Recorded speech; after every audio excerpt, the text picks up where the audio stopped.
Hey Star Wars fans, today we continue our journey with issue 9 of the Star Wars High Republic comics by Marvel.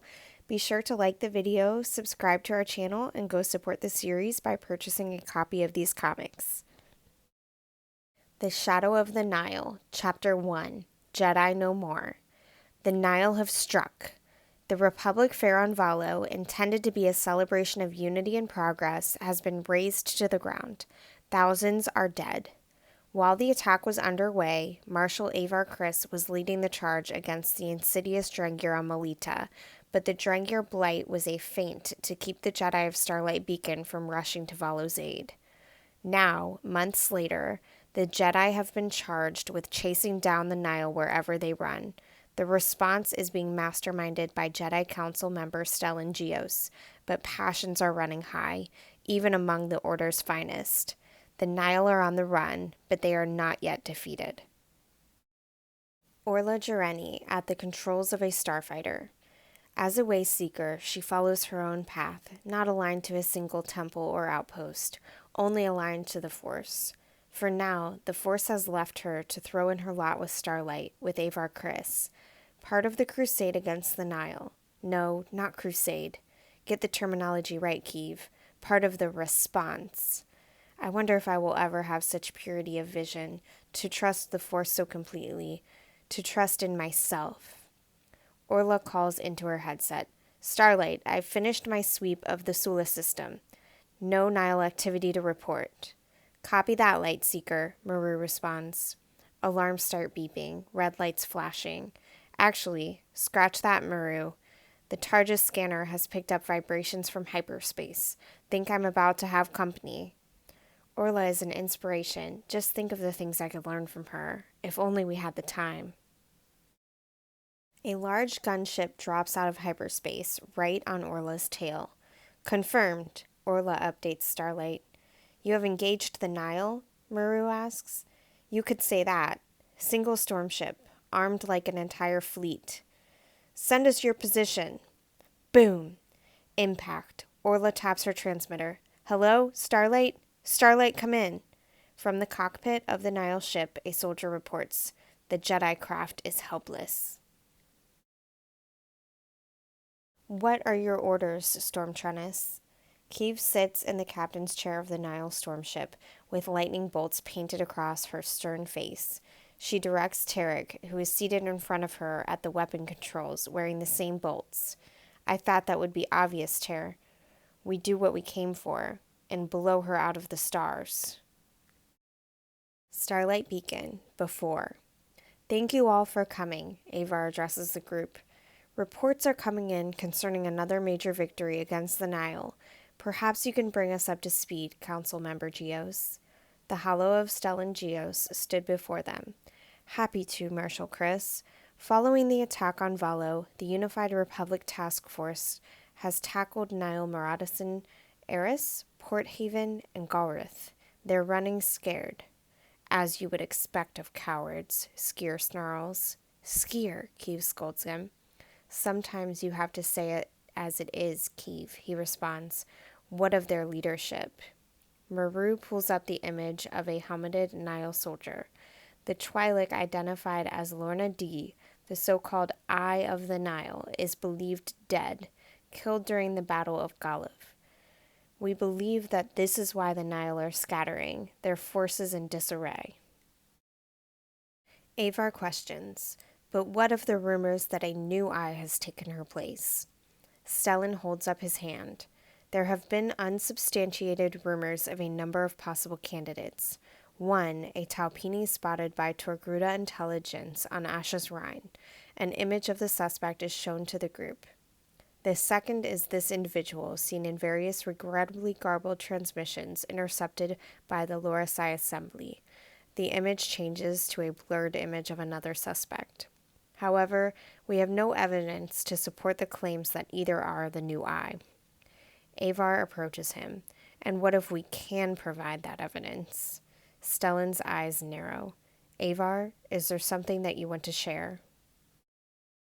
Starlight's chief of security has intercepted intel that Nile forces are massing in the Sula system, Avar tells Stellan. The name has been mentioned in various comms decoded by my team, the security chief adds. The task force has already swept that area several times, Stellan argues. The same way we swept Valo right before the Nile destroyed the public fair, Avar asks, right before hundreds were killed. The Nile have played us for fools before, Stellan. We cannot allow them to do so again. The twins, Sarah and Tarek, look at one another. This is not going well, one of them says. Avar continues. Our response is not enough. I want to send a team to Zalo to follow Chief Tarpfin's lead. Stellan shuts the idea down. Not at this time. But Stellan, Avar begs. Not at this time, he repeats. Keeve stands up. Master Geos, if I may. Jedi Trennis, Maru cautions her. With all due respect, Master Chris is right. We know from evidence found on Melita that the Nile helped seed the Drengir along the frontier, expanding their spread. Thousands died in the Drengir Blight, just so Starlight would be kept busy, so we wouldn't be able to respond to the crisis on Valo. Stellan interjects, we don't know that for sure. We need to teach the Nile that Starlight isn't here for their amusement. We need to act, Keeve finishes. And you will, Jedi, all of you, as part of a unified response, not by running off on your own in an attempt to assuage your guilt, he instructs. Please stand by for further instructions. Coruscant out. The transmission cuts out. Keeve looks at Avar. Guilt? Keeve, I appreciate your speaking up, but clashing with the council member, especially Stellan Geos, won't help our cause. Won't it? What if he's wrong, Marshal? What if we're all wrong? What if we should be doing more? Skier calls her name, concerned. I'm sorry, Skier, but after everything we did, everything we went through, there has to be a different way. Now, the Nile storm ship, piloted by Keeve Trennis, continues its pursuit of Jedi Orla Jareni. Tarek calls up from the weapons bay. She still has fight in her. Do you think she got a distress call out? Keeve wonders. There is no way to tell, Tarek answers. A star cruiser drops out of hyperspace. You sure about that? Keeve mocks. A transmission comes through. Nile storm ship. This is the Jedi star cruiser Ataraxia. Stand down your weapons and surrender. Keeve taps her controls. Time for a distress call of our own. Nile Command, this is the Ransacker. We are under attack by Jedi Shutas. Require immediate assistance. Sweat dripping down Tarek's brow. There won't be time. Multiple signals on the scope. Vectors in flight, Skier directs the Jedi fighters. Follow my lead, Golddrift. Target their engines. Copy that, Drift Leader. The Force is with us. The Force is with us all, Skier calls to his squadron as they make their approach, firing at the storm ship. From aboard the Ataraxia, Avar calls over her comm to Skier. Are you sure leading a drift is a good idea? You're still recovering. I need to make amends, Marshal, he responds. But is this the way? Skier looks at his engine as he takes some damage. It's the only way I know. Marshal, the scanner is going off the scale. Multiple readings, a mouse-like alien reports to Avar from the control panel.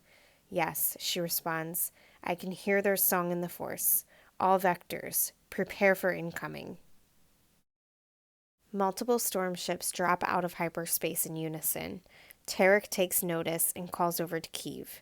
The Nile have answered our call. Great.